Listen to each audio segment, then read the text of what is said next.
বোবা প্রাণী তো মনের ভাব প্রকাশ করতে পারে না, তাই বলে কি এত নিষ্ঠুরতা? সম্প্রতি আর্জেন্টিনায় বেকো নামের এক ঘোড়াকে পিটিয়ে মেরুদণ্ড ভেঙে দেয় মালিক।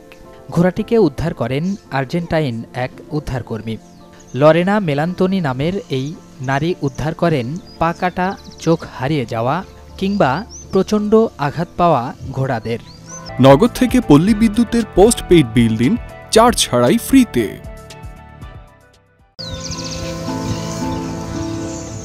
এসপেরানজা গুয়েরেরোর মতো তার এই অভয়ারণ্যে নতুন সংযোজন হল বেকো। বেকো তার পূর্ব মালিকের কাছ থেকে সহিংসতার শিকার হয়েছিল বলে জানায় মেলান্টনি। এক সপ্তাহ আগে বেকো আমার কাছে এসেছিল। তাকে আমি উদ্ধার করি বুয়েন্স আইরেস শহর থেকে। বেকো গাড়ি টানত। পর্যাপ্ত খাবারের অভাবে অপুষ্টিতে ভুগছিল সে। সারাদিন বেকোকে দিয়ে কঠোর পরিশ্রম করানোর ফলে একদিন সে খাদে পড়ে যায়। পরবর্তীতে অসহায় বেকো ঘুম থেকে উঠতে না পারায় জোরে আঘাত করে মেরুদণ্ড ভেঙে দেয় তার মালিক। প্রতিনিয়তই দেশে পশুর প্রতি নিষ্ঠুরতার ভয়াবহতা দেখে উদ্বিগ্ন এই উদ্ধারকর্মী। আমরা প্রতিদিন প্রাণীদের প্রতি নিষ্ঠুরতা দেখছি। আমি ওদের অসহায় চোখ দেখলে নিজেকে আর সামলাতে পারি না। আমি এই অভয়ারণ্যতে এসে ওদের সেই স্নেহ মমতাটুকু দেই যেগুলো অন্য সব মানুষদেরও দেয়া উচিত।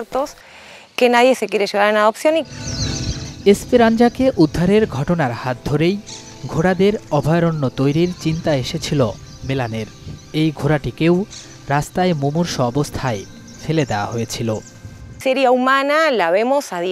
আমার এই আশ্রয়স্থলটির উদ্দেশ্য হলো ঘোড়াদের নিরাপদ জায়গা দেয়া। তাদের আমি এত করুণ অবস্থায় উদ্ধার করি যে কেউ দত্তক নিতে চায় না। কিন্তু এর মাঝেও কিছু ব্যতিক্রম মানুষ আছে যারা নিজ ইচ্ছায় নিজেদের বাড়িতে অসহায় এই প্রাণীদের জায়গা দিতে চান। কিন্তু বেশিরভাগ ঘোড়ার দেখাশোনা এই অভয়ারণ্যতেই হয়।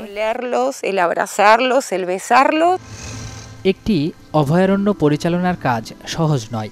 এখানে আসা দর্শনার্থীরা তার কাজের প্রতি সম্মান জানিয়ে অনেকেই আর্থিকভাবে সাহায্য করছে।